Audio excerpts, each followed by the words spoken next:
তাদের নাম অ্যানাউন্স করা এবং এই সময় আমাদের কষ্টকর হচ্ছে এখানে আয়োজনকে এই ব্যবসাটি আয়োজনের যে আয়োজন যেভাবে পুরস্কার ঠিক করে রেখেছে সেই জিনিসটা পেয়েছে সেই জিনিসগুলো প্রত্যেক ক্যাটাগরি থেকে পুরস্কার পেয়েছে এবং বলবো যারা উপস্থিত আছেন তারা আসবেন যে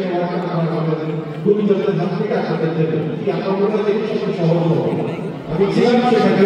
সেখানে best drama popular best drama হিসেবে পুরস্কৃত হয়েছে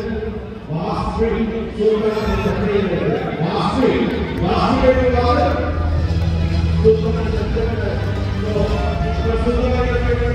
পুরস্কারটি নিতে চাই বাসফ্রি আচ্ছা এখন থেকে সবাই